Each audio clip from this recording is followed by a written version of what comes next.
Party masters season 3 ఈ రోజు 16వ రోజుకు చేరుకున్నాం. మరొకసారి అందరికి స్వాగతం సుస్వాగతం. మనకి ఈ గంట సమయము చాలా విలువైనది. ధ్యానం చేసుకునే గంట ఎంత విలువైనదో ఇది కూడా అంతకన్నా విలువైనది. ఎందుకంటే మనకి వచ్చిన మాస్టర్ యొక్క అనుభవ జ్ఞానాన్ని తీసుకుంటున్నాం. ఈ రోజు మనకి వచ్చారు రత్నకుమారి గారు. రత్నకుమారి గారు వైజాగ్ నుంచి వచ్చారు. మేడం 2003లో ధ్యానంలోకి వచ్చారు. గత 2 దశాబ్దాల పైగా ధ్యానం చేస్తూ ధ్యాన ప్రచారం చేస్తూ తమ వంతు పాటని ఎంత చేయగలరో పిరమిడ్ సొసైటీలో అంత చేస్తున్నారు. ఎమ్మెల్సీగా చేశారు. ఎన్నో స్కూల్స్ కి వెళ్ళి విద్యార్థులకి ధ్యానాన్ని అందించారు. ఎన్నో పిరమిడ్ నిర్మాణాలలో తమ పాత్ర పోషించారు. ఇతోధికంగా సార్ చెప్పిన ఆదర్శ సూత్రాలు కానివ్వండి, ఏదైనా సార్ నోటి నుండి వచ్చిన ప్రతిదీ ఆచరిస్తున్నారు. ఈ రోజు మనం అటువంటి గ్రేట్ మాస్టర్ యొక్క అనుభవ జ్ఞానాన్ని తీసుకుందాం. వెల్కమ్ అమ్మా. నమస్తే. నమస్తే మేడం. నమస్తే. మీ అనుభవ జ్ఞానాన్ని పంచుకోండి. ముందుగా మన పూజ్య గురుదేవులు పితామహ బ్రహ్మర్షి పత్రి గారికి, స్వర్ణమాల పత్రి గారికి నా ఆత్మాభివందనాలు తెలియజేసుకుంటున్నాను. అలాగే పిఎంసి ఛానల్ వాళ్ళకి, ఈ జూమ్ నిర్వహిస్తున్న అనిత మేడం గారికి, ఈ జూమ్ లో ఉన్న అందరికీ, యూట్యూబ్ ఛానల్ ద్వారా ఇది వీక్షిస్తున్న అందరికీ కూడా నా ఆత్మాభివందనాలు తెలియజేసుకుంటున్నాను. నా పేరు రత్నకుమారి. నేను విశాఖపట్నం మాస్టర్ని. అనిత మేడం చెప్పినట్టు నేను 2003వ సంవత్సరం నుంచి ఈ పిరమిడ్ స్పిరిచువల్ సొసైటీలో ధ్యాన ప్రచారమే నా జీవిత ధ్యేయంగా ధ్యాన ప్రచారంలో నా వంతు కార్యక్రమాలు నిర్వహిస్తూ ఉన్నాను. మన గురువు గారు 40 సంవత్సరాల క్రితం చక్కగా ఈ ధ్యానంలోకి వచ్చి ఈ ధ్యాన ప్రచారం ఒక్క వ్యక్తిగా బయలుదేరి ఈ ధ్యాన ప్రచారాన్ని ఇంటింటికి అందించి ఇంత ధ్యాన ప్రపంచాన్ని సృష్టించారు. ఇటువంటి ధ్యాన ప్రపంచాన్ని సృష్టించిన గురువు గారు ముందులో మనం ధ్యాన యజ్ఞాలు చేసుకునేవాళ్ళం. ప్రతి సంవత్సరం డిసెంబర్ నెలలో 7 రోజులు యజ్ఞాలు చేసుకునేవాళ్ళు. ఆ యజ్ఞాలు 2009 వరకు ధ్యాన మహాయజ్ఞాలే చేశాం. అనేక నగరాల్లో తిరుపతి, హైదరాబాదు, షిర్ది, శ్రీశైలం, బెంగళూరు, కర్నూలు, అరుణాచల్, తిరువణామలై, అలా అనేక ప్రదేశాల్లో మనం ధ్యాన మహాయజ్ఞాలు చేసుకొని 2010వ సంవత్సరం నుంచి ధ్యాన మహాచక్ర, మొట్టమొదటి ధ్యాన మహాచక్ర అమరావతిలో 2010వ సంవత్సరంలో జరిపించారు. అప్పటి నుంచి 11 రోజులు ధ్యాన మహాచక్రాన్ని చేసుకుంటున్నాం మనం. అందులో భాగంగా 2011వ సంవత్సరంలో విశాఖపట్నానికి ధ్యాన మహాచక్రం చేసుకోవడం జరిగింది.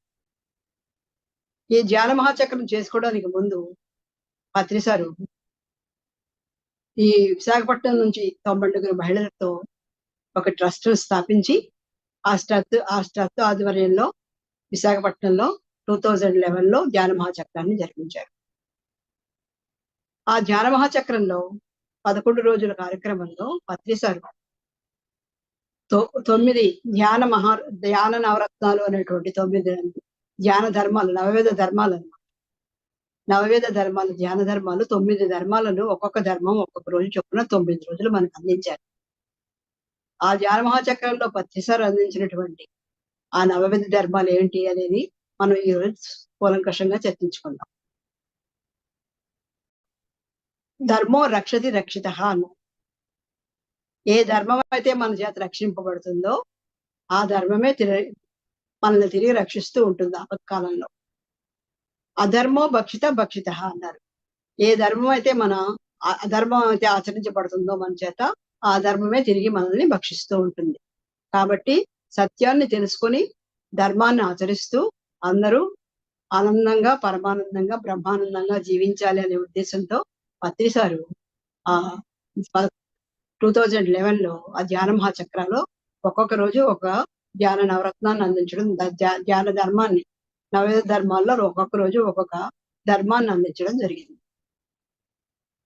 అందులో మొట్టమొదటి ధర్మం ఏంటంటే ధ్యాన ధర్మం. ధ్యానంలోకి రాకముందు ధ్యానం ఇప్పుడు మనకి ఎన్నో అద్భుతమైన శిఖరాలు ఉన్నాయి, పర్వత శిఖరాలు ఉన్నాయి. అన్ని శిఖరాల్లోకి ఎన్ని శిఖరాలు ఉన్నా అన్ని శిఖరాల్లోకి అత్యంత ఎత్తైన శిఖరం ఏంటంటే ఎవరెస్ట్ శిఖరం. అలాగే అన్ని ధర్మాలు ఉన్నాయి. అన్ని ధర్మాల్లోకి అత్యంత ఉన్నతమైన ధర్మం ఏది అంటే ధ్యాన ధర్మం. ధ్యాన ధర్మం అన్నిటిలోకి ముఖ్యమైనది. ఆ ధ్యాన ధర్మాన్ని ధ్యానంలోకి రాకముందు చూడండి, మనందరం కష్టాల ఊబిలో కూరుకుపోయి ఉంటాము. ఏ చిన్న కష్టం వచ్చినట్టు కూడా ఎంతో అల్లల్లాడిపోతూ ఉంటాము. ఆ కష్టాలు ఊబిలో కూరుకుపోయి ఉంటాము. ఏ చిన్న కష్టం వచ్చినా అల్లల్లాడిపోతూ ఉంటాము. ఎప్పుడైతే మనం ధ్యానంలోకి వస్తామో, ధ్యానంలోకి వచ్చాక ఏం చేస్తాం? ధ్యానం ద్వారా జ్ఞానాన్ని పెంచుకుంటాం. జ్ఞానం ద్వారా మా అజ్ఞానాన్ని పోగొట్టుకుంటాం. మనసులో చీకటిని పోగొట్టుకుంటాం. జ్ఞానాన్ని పెంచుకుంటాం. జ్ఞానాన్ని పెంచుకోవడం వల్ల ఏ కష్టాలైనా ఎలా దాటగలం, సునాయాసంగా దాటగలుగుతాం. అంతకుముందు ధ్యానంలోకి రాకముందు ఆ కష్టమే చాలా. ఏ చిన్న కష్టం వచ్చినా చింగుటాకులాగా అల్లల్లాడిపోతూ ఉంటాము. ధ్యానంలోకి వచ్చాక మనం సంపాదించిన ధ్యాన శక్తితో ఏం చేస్తుంటాము? ఏ కష్టాలైనా ఎంతో సునాయాసంగా ఎలాగా దాటగలము అనేది తెలుసుకుంటాము. అది ధ్యానం యొక్క శక్తి. ఎంత చేసుకున్న వాళ్ళకి చేసుకున్నంత మహదేవ అని, ఎవరు ఎంత చేసుకుంటే అంత శక్తిని పొందగలుగుతూ ఉంటాము. అందుకే ప్రతి ఒక్కళ్ళు కూడా ఎవరి శక్తి కొద్దీ వాళ్ళు సాధన చేస్తూ ఉండాలి. సాధనమున పనులు సమకూరు ధరలోని అన్నారు. ఎంత సాధన చేస్తే అంత ఫలితాన్ని పొందుతుంటాం. పరమశివుడు ఎప్పుడు ధ్యాన ముద్రలోనే ఉంటాడు. గౌతమ బుద్ధుడు ధ్యాన ముద్రలోనే ఉంటాడు. శ్రీకృష్ణుడు ధ్యానం చేస్తూనే ఉంటాడు. ఆంజనేయ స్వామి కూడా ధ్యానం చేస్తూనే ఉంటారు. ఇలా మహాత్ములందరూ ధ్యానంలోనే ఉన్నారు కాబట్టి ఆ ధ్యాన స్థితిలో నుంచే వాళ్ళు దైవశక్తిని ఇంకా పెంచుకుంటున్నారు. అలాగే మనం కూడా మానవులుగా పుట్టాము, మహనీయులుగా ఎదగాలి. నరులుగా పుట్టాము, నారాయణులుగా ఎదగాలి. మానవులుగా పుట్టాము, మాధవులుగా ఎదగాలి. అంటే మనం ధ్యాన సాధన చేస్తూ ఉండాలి. ధ్యాన సాధన చేస్తూ మనలో అజ్ఞానాన్ని పోగొట్టుకొని మనలో నుండి మానవత్వాన్ని మహనీయత్వంగా, మాధవత్వంగా మలుచుకోవాలి. నరుడుగా పుట్టాడు, నారాయణుడిగా ఎదగాలి. కాబట్టి ప్రతి ఒక్కళ్ళకి ధ్యానం అనేది చాలా అవసరం. చిన్నపిల్లలప్పటి నుంచి అందరికీ కూడా ధ్యానం కావాలి. ధ్యానం ఉన్న స్థితి నుంచి ఉన్నతమైన స్థితికి తీసుకెళ్తుంది. ఎవరినైనా సరే ఉన్న స్థితిలో నుంచి ఉన్నతమైన స్థితికి తీసుకెళ్లేది ధ్యానం. ప్రతి ఒక్కళ్ళు ఉన్నతమైన స్థితికి వెళ్ళాలనుకుంటారు కదా, ఎవరు ఆ స్థితిలో ఉండిపోవాలి అనుకోరు. కాబట్టి ప్రతి ఒక్కళ్ళకి ధ్యానం అనేది చాలా అవసరం. ధ్యానం సర్వరోగ నివారణి, ధ్యానము సర్వభోగ కారణి, ధ్యానము సర్వసిద్ధి ప్రదాయని. అటువంటి ధ్యానాన్ని చిన్నపిల్లలప్పటి నుంచి అందరూ చేస్తూ అన్ని ఫలితాలను పొందొచ్చు. సంపూర్ణ ఆరోగ్యం పొందొచ్చు, మానసిక ప్రశాంతత పొందొచ్చు, అన్ని విధాలుగా ఉన్న స్థితి నుంచి ఉన్నతమైన స్థితికి వెళ్ళొచ్చు. కాబట్టి ప్రతి ఒక్కళ్ళకి ధ్యానం అనేది చాలా ఆవశ్యకత. ఏ ధర్మాన్ని ఆచరించాలన్నా, నవవి ధర్మాల్లో ఏ ధర్మాన్ని ఆచరించాలన్నా ముందు ధ్యానం తెలుసుంటేనే ఏ ధర్మాన్నైనా ఆచరించగలం. ధ్యానం వల్లే ప్రతి పనిలోనూ ఎరుకతో చేస్తాము. ఎరుకతో చేయడం వల్ల చక్కగా దానిలో పర్ఫెక్షన్ సాధిస్తాం. కాబట్టి ప్రతి ఒక్కళ్ళు ధ్యానం చేయాలి. ధ్యానం చేస్తూ తక్కిన ధర్మాలన్నీ ఆచరిస్తూ మన జీవితాన్ని ఎంతో దివ్యంగా మలుచుకోవాలి. ఇది ధ్యాన ధర్మం. అందుకే పత్రిసారు గంటలు ధ్యాన మహాచక్రాలు ఎన్ని గంటలు ధ్యానం చేస్తుంటాం చూడండి. అందులో భాగంగానే ఇప్పుడు మన అందరం ధ్యాన సప్తాహాలు, 40 days 40 మాస్టర్స్, 40 days అన్ని జూముల్లోనూ, అన్ని నగరాల్లోనూ, అందరూ కూడా అన్ని పిరమిడ్ సెంటర్లోనూ అందరూ కూడా ధ్యానాన్ని విశేషంగా నిర్వర్తిస్తున్నారు. ధ్యాన శక్తిని పెంచుతున్నారు. ఎందుకు? ఈ ధ్యాన శక్తే ఈ భూమిని రక్షిస్తుంది. అతలాకుతలం అయిపోతున్నటువంటి ఈ గ్లోబల్ వార్మింగ్ నుంచి బయటపడాలంటే ఈ ధ్యాన శక్తి ప్రత్యేకంగా అందరికీ కావాలి. ఈ పరిస్థితులను ఎదుర్కొని నిలబడాలంటే అందరి మనుషులు దృఢంగా, నిశ్చలంగా, నిర్మలంగా, ఎంతో శక్తివంతంగా ఉండాలంటే ధ్యానం యొక్క ఆవశ్యకత ఎంతో ఉంది. కాబట్టి ఇప్పుడు ఇంత ధ్యాన ప్రచారం జరుగుతూ ఉంది. మనందరి అదృష్టంగా కొద్దీ మనందరం ప్రతిసారి సమకాలికులుగా పుట్టాము. ధ్యానం అంటే ఏంటో తెలుసుకున్నాము. 4 గోడల మధ్య ఉండే మనందరం బయటకు వచ్చి ఇంత చక్కగా ధ్యాన ప్రచారం చేస్తున్నాము, చేయిస్తున్నాము. అందరినీ కూడా అందరికీ ఆనందం అంటే ఏంటో చూపిస్తున్నాము. అందరినీ ఆనందంగా, బ్రహ్మానందంగా, పరమానందంగా ఉండే మార్గంలో నడిపిస్తున్నాము. ఇది ధ్యాన ధర్మం. ఇక రెండవది, మొట్టమొదటి ధ్యాన ధర్మం అయిపోయింది కదా. ఇక రెండవది అహింసా ధర్మం. అహింసో పరమో ధర్మ అన్నారు. అన్ని ధర్మాల్లో కూడా అహింస పరమ పవిత్రమైనది అనమాట. ఎంతో ముఖ్యమైనది, ఎంతో ఆవశ్యకతమైనది. బుద్ధుడు అహింసా మార్గంలోనే నడిచాడు. గాంధీ మహాత్ముడు జీవహింస చేయరాదు అని చెప్పారు. మన పత్రి సారు మనకి చెప్పింది ఏంటి? హింసా చోడో హంసా పకడో అనే తారకనామం మనకు అందించారు. హింసను మానేయండి, హంసను పట్టుకోండి, హింసను మానేయండి. హంస అంటే శ్వాస. మీ శ్వాస మీద ధ్యాస పెట్టండి, అహింసను మానేయండి. అహింస చెయ్యొద్దు, హింస చెయ్యొద్దు, అహింస మార్గంలో నడవండి అని చెప్పి. ఎప్పుడైతే మనం ధ్యానం చేశామో అప్పుడే మనకి తెలుస్తుంది హింస చేయకూడదు, హింస అంటే ఏంటి, హింస చేయకుండా ఎలా ఉండాలనేది. ఫస్ట్ అందుకే హింసా పకడో హంసా చూడ, హంసా పకడో హింసా చూడ అన్నారు. హంసను పట్టుకున్నప్పుడే మనకి అహింస లో మార్గంలో నడవాలనేది తెలుస్తుంది. ఈ అహింసా మార్గంలో నడవాలంటే ఏం చేయాలి? మనం అన్ని జీవులు ఈ భూమి మీద ఎందుకు జన్మ తీసుకున్నాయి? సుఖంగా, సంతోషంగా, ఆనందంగా జీవించాలని జన్మ తీసుకుంది. కానీ మనం ఏం చేస్తున్నాం? ప్రతి జీవిని హింసిస్తున్నాం, ప్రతి జీవిని సంహరించి వాటిని భక్షిస్తున్నాం. మన యొక్క చిన్న ఏలు తెగితేనే చూడండి ఎంతో అబ్బో నిప్పుగా ఉందని ఎంతో బాధపడతాం కదా. అలాంటిది మరి ఒక జీవిని మనం అలా హింసిస్తే ఎంత కష్టపడుతుంది, అది ఎంత బాధపడుతుంది అనేది తెలియకుండా మానవులుగా పుట్టాం కానీ రాక్షసులుగా మారి ఆ జీవులను హింసిస్తూ ఉన్నాము. అందుకని ప్రతి జీవిని కూడా ఎంతో చక్కగా ప్రేమించాలి. వాటితో పాటు జలరాశుల్ని, జీవరాశుల్ని అన్నిటినీ కూడా ఎంతో చక్కగా అన్ని జీవరాశుల్ని సమానంగా వాటిని బ్రతకనివ్వాలి. అన్ని జన్మ తీసుకున్నదే ఈ ఆనందంగా జీవించడానికి అని తెలుసుకోవాలి. ఎప్పుడు మనం చేసిన ఈ హింసలే మనకి కష్టాల రూపంలో ఎదురవుతూ ఉంటాయి. మనం ఎంత చేసుకునే వాళ్ళకి చేసుకున్న మహాదేవాని మనం ఎటువంటి హింసలు చేస్తుంటే అటువంటి కష్టాలే మనకి వెన్నంటి వస్తూ ఉంటాయి. కాబట్టి అటువంటి కష్టాలను దూరంగా ఉండాలంటే మనం హింసకు దూరంగా ఉండాలి. మనం తెలియక చేస్తాం ఇన్ని రోజులు, తెలియక మన పెద్దలు చేశారు, మన తాతలు చేశారు, మన తల్లిదండ్రులు చేశారు. అన్ని జీవరాశుల్ని హింసించడం, బాధించడం, వాటితో మిత్రత్వం లేకుండా ఉండడం అనేది మనం తెలియక చేసాం. ఇప్పుడు తెలిసింది. తెలియక చేసిన పాపం ఏమొచ్చేస్తుంది? ధ్యానం వల్ల పాప కర్మలు దగ్ధం అవుతాయి అని ధ్యానం కర్మ దగ్ధనం అన్నారు కదా. ఆ ధ్యానం వల్ల పాప కర్మలు దగ్ధం అవుతాయి. ఎలా జరిగింది? తెలియక చేసిన పాపాలు దగ్ధం అవుతాయి. అలాగే పశ్చాత్తాపం వల్ల పాప పరిహారం అవుతుంది. తెలియక చేసిన కర్మలన్నీ పశ్చాత్తాపం వల్ల పోతాయి. ఒకటి చేసిన కర్మలు ఇక పశ్చాత్తాపం ఏం చేయలేదు, ధ్యానము ఏం చేయలేదు. వాటి కర్మ ఫలాన్ని తప్పనిసరిగా అనుభవించి తీరవలసిందే. చిన్న పాపాలు చేసుకుంటే చిన్న కర్మలు అనుభవించాలి, పెద్ద పాపాలు చేసుకుంటే పెద్ద కర్మలు అనుభవించాలి. కాబట్టి ప్రతి ఒక్కళ్ళు కూడా ఆ కర్మలను మానేసుకుని ప్రతి జీవిని హింసించడం మానేసి ప్రతి జీవిని ప్రేమిస్తూ ఉండాలి. ఇందాక అనితా మేడం కూడా చక్కగా భగవద్గీతలో శ్లోకంలో ఏం చెప్పారు? అన్ని ప్రాణుల్లోనూ మిమ్మల్ని చూసుకోండి, మీలోనే అన్ని ఆత్మరూపంలో శ్రీకృష్ణుడు కూడా ఏం చెప్పాడు? అన్ని ప్రాణుల్లో ఆత్మరూపంలో నేను వెలుగొందుతున్నాను అన్నాడు. అంటే ఏంటి? మనలోనూ ఆ భగవంతుడే ఉన్నాడు, అన్ని జీవుల్లోనూ ఆ భగవంతుడే ఉన్నాడు. ఇందాక శ్లోకం కూడా మనకు అదే వచ్చింది. అన్ని ప్రాణుల్లోనూ మనల్ని మనం చూసుకోవాలి, మనలోనే అన్ని ప్రాణులు చూసుకోవాలి. అలాంటప్పుడు మనం హింస ఎలా చేయగలుగుతాం? హింస అనేదే ఉండదు. ప్రతి ఒక్కరిని ప్రేమిస్తాం. కాబట్టి ప్రతి ఒక్క ప్రేమ అయితే ఎప్పుడైతే ఉందో అప్పుడే సుఖము, సంతోషము, ఆనందము వాటంతటవే మనల్ని ఎత్తుకుంటూ వస్తాయి. ఆనందంగా బ్రహ్మానందంగా ఎలా జీవించాలో మనకు తెలుస్తుంది. కాబట్టి ప్రతి ఒక్కళ్ళు అహింసా మార్గంలో నడవాలి, హింసను వదిలిపెట్టాలి. మనకు తెలిసిన సత్యాన్ని అందరికీ తెలియజేయాలి.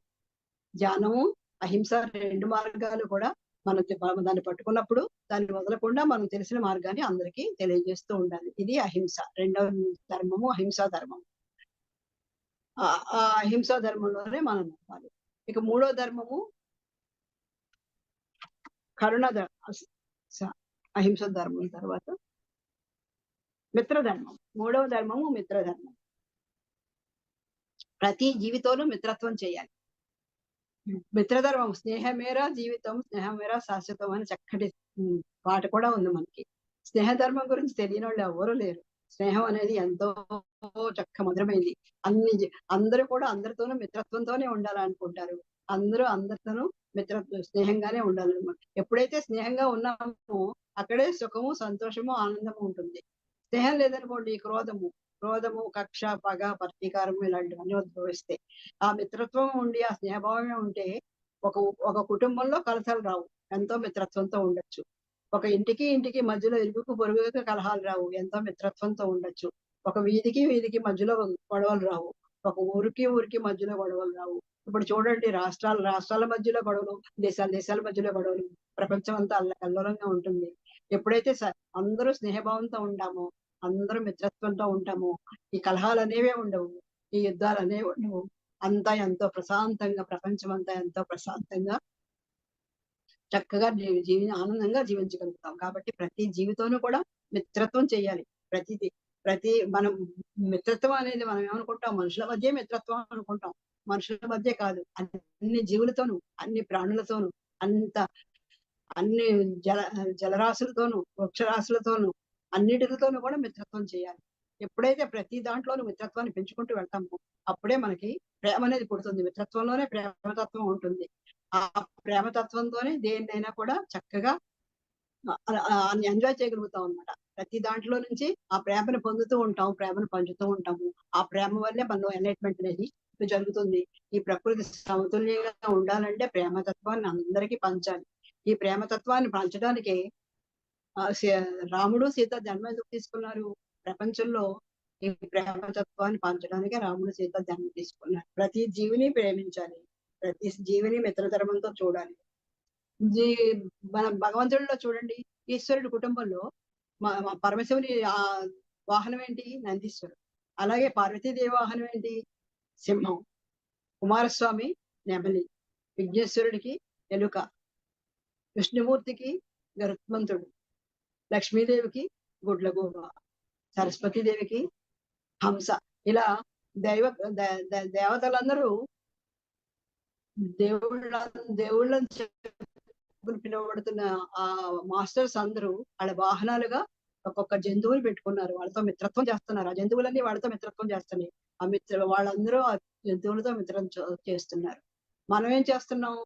మానవత్వాన్ని మర్చిపోయి రాక్షసులుగా మారి ఆ మిత్రత్వాన్ని వదిలేసి వాటిని భక్షిస్తున్నాం. కాబట్టి అది మనలోని మానవత్వాన్ని మనం గుర్తు తెచ్చుకొని, రాక్షసత్వాన్ని పాలద్రోని మనలోని మానవత్వాన్ని దైవత్వంగా మార్చుకొని అన్ని జీవరాశులతోనూ మిత్రత్వంతో ఉండాలి. అలా మిత్రత్వంతో అన్ని జీవరాశులతోనూ మిత్రత్వంతో ఉండాలన్నా, మనలో మిత్రత్వాన్ని, స్నేహతత్వాన్ని పెంచుకుని అందరితో స్నేహభావంతో ఉండాలన్నా దానికి మనకి అజ్ఞానం అనేది రావాలి. ఆ జ్ఞానం రావాలంటే మన మనసులో ఉన్నటువంటి అజ్ఞానం అనేది తొలగాలి. ఆ అజ్ఞానం అనేది తొలగాలి అంటే మనం ఏం చేయాలి? మళ్ళీ ధ్యానం బాగా చేయాలి. అందుకే అన్ని ధర్మాల్లోకి ధ్యాన ధర్మం చాలా గొప్పదని మొట్టమొదటిగా ధ్యాన ధర్మం మనం చెప్పుకున్నాం. అలాగే అహింసా ధర్మం రెండోది కూడా చెప్పుకున్నాం. ఈ మూడోది మిత్ర ధర్మంగా చెప్పుకున్నాం. గౌతమ బుద్ధుడు కూడా ఆయన ఆ చక్రంలో ధర్మ చక్రంలో ఒక ఫస్ట్ లైను ధ్యాన ధర్మమే పెట్టాడు, రెండవ లైను అహింసా ధర్మం పెట్టారు. అలా గౌతమ బుద్ధుడు కూడా ధర్మచక్రంలో మొట్టమొదటి ధ్యానము, రెండవది అహింస. ఈ రెండు కూడా ఎప్పుడైతే మనం ఆచరిస్తుంటామో అప్పుడే మిత్రత్వం కూడా మనకు తెలుస్తుంది. అందరితో మిత్రత్వం చేయడం వస్తుంది, అందరితో స్నేహం చేయడం వస్తుంది. అందరితో ఎప్పుడైతే స్నేహం చేస్తామో ప్రేమతత్వం పెరుగుతుంది. ప్రేమతత్వం ఎప్పుడైతే పెరిగిందో అంతా ఆనందమే, పరమానందమే, బ్రహ్మానందమే కలుగుతూ ఉంటుంది. కాబట్టి ప్రతి ఒక్కళ్ళు కూడా అందరితోనూ స్నేహం చేయాలి. మిత్రధర్మాన్ని మించిన ధర్మం లేనే లేదు. ఇక 3 ధర్మాలు అయిపోయినాయి కదా. 4వ ధర్మం కరుణా ధర్మం. కరుణ అని చెప్పుకుంటే మొట్టమొదటిగా మనకు గుర్తొచ్చేది ఎవరంటే జీసస్ క్రీస్తు. జీసస్ క్రీస్తు కరుణకు మారుపేరు. జాలి, దయ, కరుణ, ప్రేమ అన్ని కూడా ఆ జీసస్ క్రీస్తులో మూర్తిభవించి ఉన్నాయి. అసలు ఎంతో కరుణమయుడు.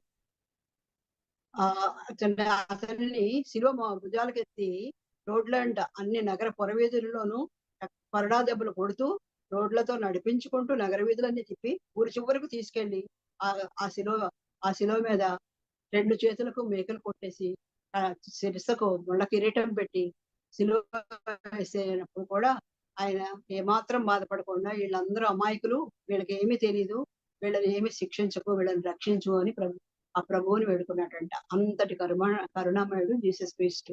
ఒక బుద్ధుడు కానివ్వండి, ఒక పత్రిసారి కానివ్వండి, ఒక శ్రీకృష్ణ పరమాత్ముడు కానివ్వండి, అందరూ ఎంతో కరుణతత్వంతో నిండి ఉంటారు. కరుణకు మారు పేరు వాళ్ళందరూ. వాళ్ళందరినీ చూసి మన కరుణ అంటే ఎలా ఉంటుందో మనం తెలుసుకోవాలి. ఆ కరుణ అనేది ఎంత పొరలాలంటే ప్రతి జీవిని చూసి మనం వాటి మీద కరుణ, జాలి, దయ, కరుణ, ప్రేమతో ఉండాలి. ఈ జాలి, దయ, కరుణ, ప్రేమ అనేది స్త్రీతత్వం. ప్రతి స్త్రీలోనూ జాలి, దయ, కరుణ, ప్రేమ అనేది నిండి ఉంటాయి. ఈ స్త్రీతత్వాన్ని ప్రతి పురుషతత్వం అనేది ఏంటి? అహంకారము, ఆడంబరము, కోపము, డాంబికము, ఇవన్నీ పురుషతత్వాలు. ప్రతి మనిషిలోనూ, ఒక స్త్రీలో గాని పురుషుల్లో గాని ఈ స్త్రీతత్వము పురుషతత్వము రెండు సరిసమానంగా ఉండాలి. స్త్రీతత్వము పురుషతత్వము రెండు సమానంగా ఎప్పుడైతే ఉంటుందో అప్పుడే మన ఉన్నతి అనేది, ఆధ్యాత్మిక ఎదుగుదల అనేది, ఈ సమస్థితి అనేది ఏర్పడుతుంటుంది. పూర్వకాలంలో చూడండి, దేవతలను ఆరాధించేవారు. దేవత స్త్రీతత్వం ఎక్కువగా ఉండేది, ప్రేమతత్వం ఎక్కువగా ప్రవహిస్తూ ఉండేది. రాను రాను కాలక్రమేణా అయిపోయింది, పురుషాధిపత్యం ఎక్కువైపోయింది. పురుషుల ఆధిపత్యం ఎక్కువడంతో పురుషతత్వం పెరిగిపోయింది, స్త్రీతత్వం అణగారిపోయింది, అణిచివేయబడింది.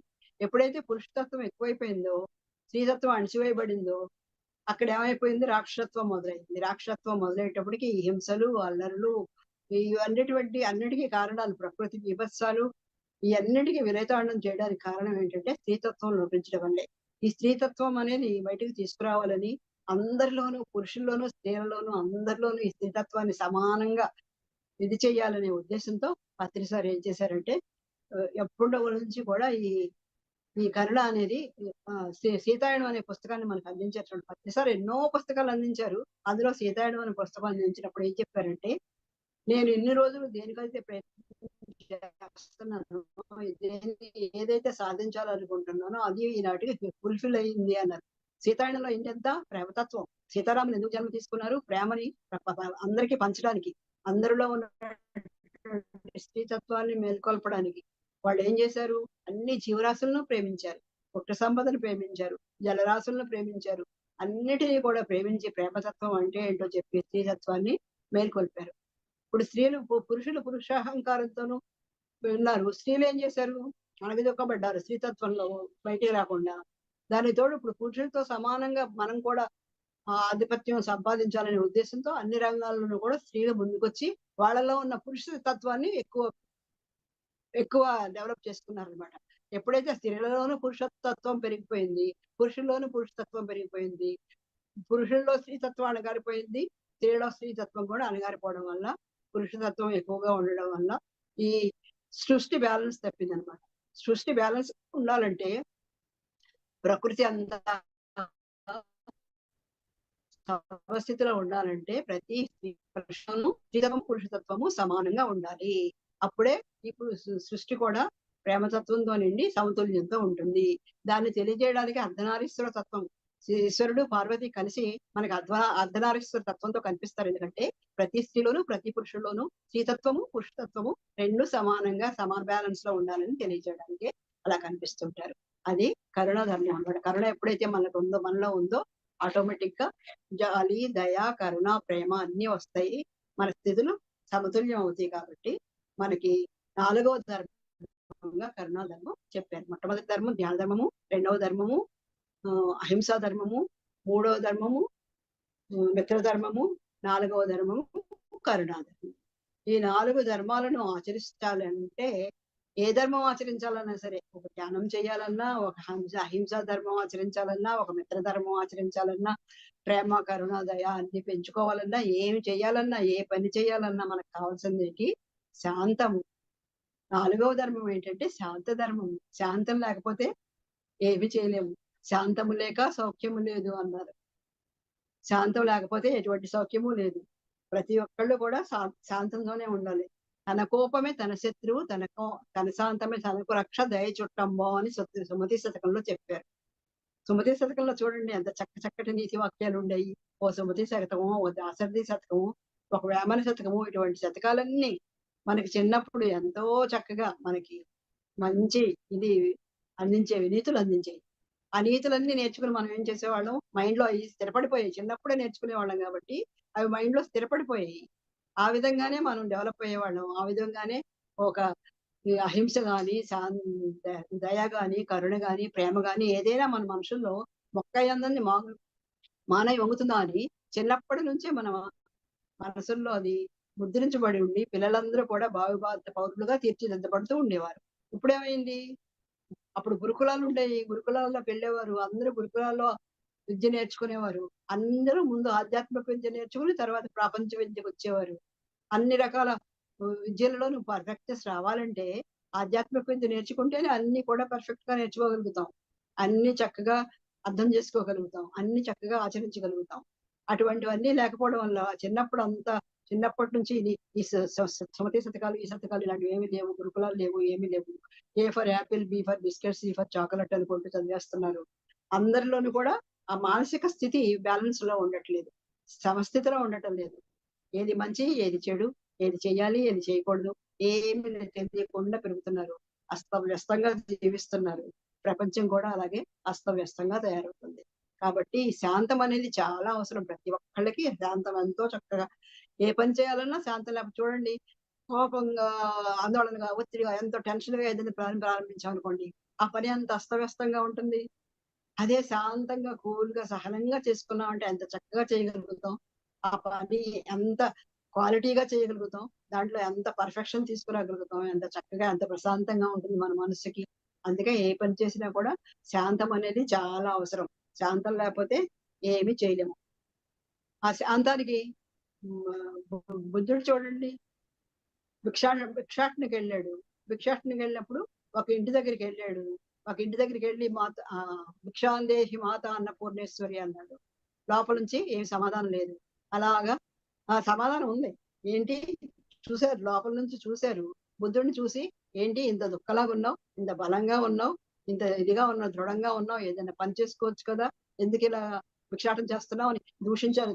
అన్ని నోటికొచ్చిన తిట్లన్నీ తిడుతూ ఎంతో ఇదిగా దూషించారు. దూషించి దూషణ భూషణలన్నీ అయ్యాక ఆ భిక్ష తీసుకుని బయటకు వచ్చారు. బయటకు వచ్చేటప్పుడు బుద్ధుడు ఏం చేస్తున్నాడు, చిరునవ్వు నవ్వుతూ నుంచున్నాడు ఎదురుగాను. బుద్ధుడిని చూసి, ఏంటి మేము తిడుతున్నావు, నువ్వు ఇంకా చిరునవ్వుతో నుంచున్నావు, నీకేమి అనిపించట్లేదా, ఎందుకలా నవ్వుతున్నావు, నీకేం బాధ అనిపించడం లేదా అని అడిగారు. అడిగితే, ఇప్పుడు మీరు భిక్ష తీసుకొచ్చారు, ఈ భిక్ష నేను తీసుకోలేదనుకోండి, మీరు ఏం చేస్తారు అన్నాడు. లోపలికి తీసుకెళ్తాం అన్నారు. అలాగే మీరు ఇన్ని తిట్లు తిట్టారు, మీరు తిట్టిన తిట్లు ఏమి నేను స్వీకరించలేదు. ఇవి నేను స్వీకరించలేదు కాబట్టి అవి నా దగ్గరికి రాలేదు, మీ దగ్గరే ఉన్నాయి, ఇక నాకెందుకు బాధ అన్నాడు. చూడండి ఎంత శాంత స్వభావుడే. అదే ఎవరైనా మనల్ని ఒక్క మాట అన్నారంటే ఎంత రయ్యం అనేస్తాం. అలాగే మనం వినకపోయినా ఎవరన్నా వచ్చి పలానా వాళ్ళు నేను ఇలాగ అన్నారు అని చెప్తే, నన్న అంత మాట అంటారా అని మళ్ళీ దాని మీద ప్రతీకారం తీర్చుకునే వరకు మనకి కక్ష, కావేశము, అహంకారము అన్ని ఉంటాయి మనతో. కాబట్టి అలా కాకుండా ఎంతో శాంతంగా ఉండగలిగితేనే మనల్ని మనం ఎంత కోపపడితే, ఎంత ఉద్రేకపడితే ఆ పనులు అంత అస్తవ్యస్తంగా చేసుకుంటాం. మన శరీరంలో ఉన్నటువంటి అన్ని కణాలు కూడా ఉద్రేకపడిపోయి అన్నిటిలోనూ టాక్సిన్స్ రిలీజ్ అయిపోయి విష పదార్థాలు అన్ని కూడా ఆ మన నర్వస్ సిస్టమ్ లో అన్నిటిలో బ్లాక్స్ అయిపోయి ఆ బ్లాక్స్ అన్ని కూడా మళ్ళీ వాళ్ళకి డిసీజ్ రూపంలోనే బయటకు వస్తాయి. కాబట్టి ఎప్పుడు కూడా ఎంత ఉద్రేకపడితే అంత మనకే నష్టం. ఎదుటి వాళ్ళు ఒక మాట అనేసి మర్చిపోతారు, మనకు అదే పట్టుకుని అల్లాడుతాం, నన్ను అంత మాట అన్నారు, నన్ను అంత మాట అన్నారని. అలా కాకుండా ఎప్పుడుదప్పుడు అక్కడ వదిలేయాలి. ఎవ్వరి బరువులు మనం మోయకూడదు.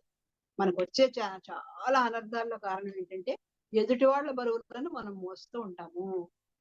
ఎదుటి వాళ్ళ బరువులు మనం ఎలా మోస్తాం, వాళ్ళు అన్నారని, వీళ్ళు ఇలా అన్నారు, వాళ్ళు అలా అన్నారు, వీళ్ళు ఇచ్చేసారు, వాళ్ళు వచ్చేసారు, ఇలా మనకు నచ్చని విషయాలు ఏమైనా పనులు ఏమైనా చేస్తారనుకో, అది కూడా నచ్చదు, అది కూడా పట్టుకుని అల్లడుతుంటాం. అలా ప్రతిదీ కూడా మన బరువులు మనం మోసుకోవడం మానేసి ఎదుటి వారి బరువులు మనం మోస్తూ మనలో అహంకారాన్ని, కోపాన్ని పెంచుకుని మనం అంతా కూడా టాక్సిన్స్ అన్ని, ఆ విష పదార్థాలు అన్ని క్రియేట్ చేసుకుని అవన్నీ డిసీజ్ రూపంలో మనకు బయటకు వచ్చేలాగా మన ఆరోగ్యాన్ని పాడు చేసుకుంటూ ఉంటాం. అందుకని శాంతం అనేది చాలా అవసరం. అలాగే శాంతం లేకుండా ఎంతో కోపంగా ఉండడం వల్ల విశ్వామిత్రుడు ఎంత నష్టపోయాడు. విశ్వామిత్రుడు రాజు, కౌశికుడు ఆయన పేరు. అటువంటి రాజు రాజ్యాన్ని పరిశీలించి ధ్యానానికి వెళ్ళిపోయారు. అప్పుడు ధ్యానాన్ని ఏమనేవారు, తపస్సు అనేవారు. అన్ని సంవత్సరాలు, 100 సంవత్సరాలు తపస్సు చేసిన తర్వాత ఎంతో శక్తిని సంపాదించి ఆ నగరంలోకి వస్తున్నాడు. ఆ గ్రామంలోకి వస్తూ వస్తూ ఒక చెట్టు కింద కూర్చున్నాడు. ఒక చెట్టు కింద కూర్చుంటే ఏంటి, ఆ చెట్టు మీద నుంచి ఒక పక్షి రెట్టేసింది. రెట్టేస్తే నా మీద రెట్టేస్తావా అని ఆ పక్షిని ఇలా తీక్షణంగా చూశాడు. చూసేటప్పటికి ఆ పక్షి బగ్గుమని వండి మసి అయిపోయింది. మసి అయిపోతే సరే అది అయిపోయిన తర్వాత ఆకలేస్తుంది కదా, భిక్షాటన చేద్దామని నగరంలోకి వెళ్ళాడు. నగరంలోకి వెళ్ళి ఒక ఇంటి ముందు నుంచుని మాతా భిక్షాందేహి అన్నాడు.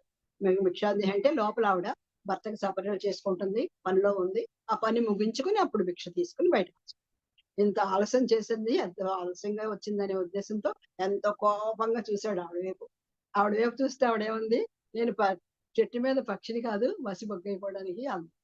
ఏంటి నేను ఊరు చివరి చెట్టు మీద పక్షిని చూస్తే అది మసి బొగ్గైపోవడం ఏంటి, ఈవిడ నేను పక్షిని కాదని చెప్తుంది, ఈవిడికెలా తెలిసింది అని ఆశ్చర్యపోయి, నీకెలా తెలిసిందమ్మా అన్నాడు. నాకేమి మాయలు మంత్రాలు ఏమి లేవండి, నాకేమి తెలీదు, నా నా నా కార్యక్రమం, నా ధర్మం ఏదో అది నేను నిర్వర్తించుకుంటూ ఉంటానంతే, నాకు అంతకు మించి ఏ శక్తి లేదని చెప్పింది. అలాగా ఆ కోపంతో తన తపశ్శక్తిని వృధా చేసుకున్నాడు. సరే మళ్ళీ వెళ్ళాడు, మళ్ళీ తపస్సు చేశాడు. మళ్ళీ వెళ్ళి మళ్ళీ తపస్సు చేస్తే మేనకతో మేనక వచ్చింది. మేనకతో ఈ మళ్ళీ సంసారంలో పడిపోయాడు. మళ్ళీ సంసారంలో పడిపోయి మళ్ళీ తపశ్శక్తిని అంతా పోగొట్టుకున్నాడు. మళ్ళీ తపశ్శక్తిని పోగొట్టుకుని మళ్ళీ తపస్సు చేశాడు. మళ్ళీ తపస్సు చేస్తే ఇప్పుడు ఏమైంది, త్రిశంకు అనే అతను వచ్చాడు. నాకు స్వర్గానికి అర్హత లేదంటున్నారు, నాకు ఎలాగైనా స్వర్గానికి పంపించండి, నన్ను బొద్దుతో స్వర్గానికి వెళ్ళాలంటున్న కోరిక, ఎవరు బొద్దుతో స్వర్గానికి వెళ్ళడానికి అవ్వదు అని చెప్తున్నారు, నన్ను ఎలాగైనా మీరు బొద్దుతో స్వర్గానికి పంపించండి అంటే, ఆ త్రిశంకుడి కోసం అని ఒక స్వర్గాన్ని సృష్టించాడు. అంటే తన తపశక్తిని అంతా వేస్ట్ చేసుకుని స్వర్గాన్ని సృష్టించాడు. అంటే ఏంటి, తన అహంకారం అనమాట. అందరికంటే నేనే ఎక్కువగా ఉండాలి, అందరికంటే నాకే ఎక్కువ ఇది ఉంది, నాకే ఇది ఉన్నది అనేటటువంటి అహంకారంతో అలా చేశాడు అనమాట. అలా చేసినప్పుడు కూడా అందరూ రాజుగా ఉండేవాడు రాజర్షి అన్నారు, కొన్నాళ్ళు తపశక్తి వచ్చాక మహర్షి అన్నారు. వశిష్ఠుల వారిని అందరూ బ్రహ్మర్షి అంటున్నారు, తను ఎవరు బ్రహ్మర్షి అంటారు. వశిష్ఠుల్లో ఉన్నదేంటి, నాలో లేకపోయిందేంటి అనే కోపం అనమాట. ఆ కోపంతో ఈర్ష్య వస్తుంది, అసూయ వస్తుంది, ద్వేషం వస్తుంది, పగ వస్తాయి, ప్రతీకారం వస్తాయి, అన్ని దుర్గుణాలు ఆ కోపంతోనే వస్తాయి. కాబట్టి శాంతం అనేది చాలా అవసరం. అహంకారంతో ఏం చేశాడు, ఆ కోపంతో ఈ వశిష్ఠుడిని ఎలాగైనా సంహరించాలని ఒక కత్తి పట్టుకుని బయలుదేరాడు. బయలుదేరి ఆ వశిష్ఠుడు ఆశ్రమం దాకా వచ్చి ఆ పొదల చాటు నుంచున్నాడు. ఈ లోపల వశిష్ఠుడు ఆయన భార్యతో పాటు కూర్చుని ఆ వెన్నెల్లో కూర్చుని, ఆహా ఈ వెన్నెల ఎంత అందంగా ఉందో విశ్వామిత్రుడి కీర్తిలాగా అని చెప్పి అన్నాడంట. ఏంటి ఏకాంతంలో నా పేరు తలుచుకుంటున్నారు వశిష్ఠుల వారు, అటువంటి వశిష్ఠుడిని నేను సంహరించడానికి వచ్చానా అని తను తప్పదని తెలుసుకుని ఆ కత్తి పక్కన పడేసి వెళ్ళి కాళ్ళమే పడ్డాడు, నన్ను క్షమించండి అని.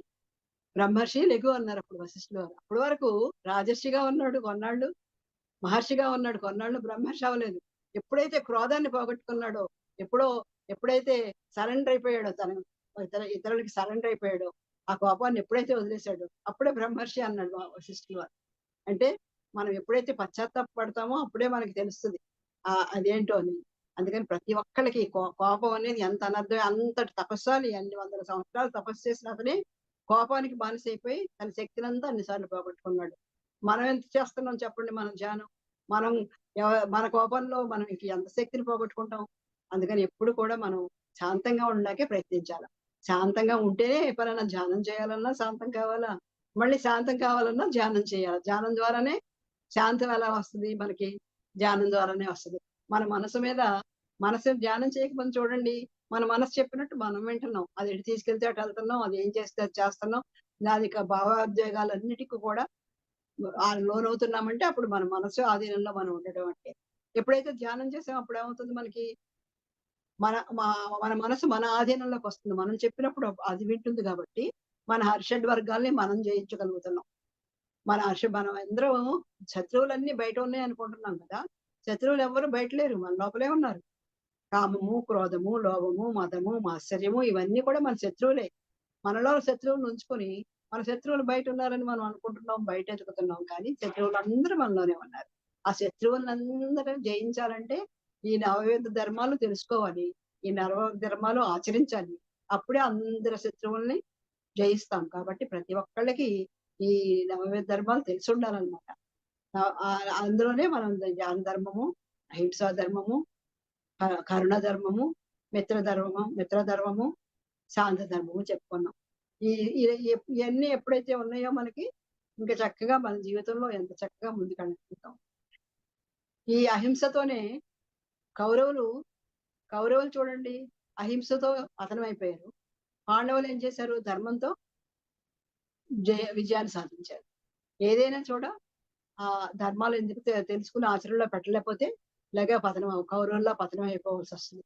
కౌరవులు ఏం చేశారు, ద్రౌపదీ దేవిని నిండు సభలో అవమానం చేశారు. అది కూడా హింసే కదా. ఎవరిని కూడా శారీరకంగా గాని మానసికంగా గాని అలాగా హింస చేయకూడదు కదా.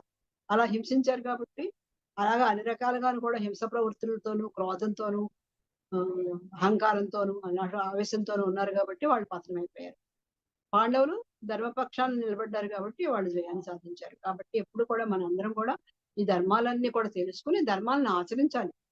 ఎప్పుడైతే ఆచరించామో విజయాన్నే సాధిస్తాము. జీవితంలో దేంట్లో ఏ విజయం సాధించాలన్నా, ఏం చేయాలన్నా అన్నిటికీ కూడా కావాల్సింది ఏంటంటే ధర్మాన్ని తెలుసుకుని ధర్మాన్ని ఆచరించాలి. సత్యాన్ని తెలుసుకోవాలి, ధర్మాన్ని ఆచరించాలి.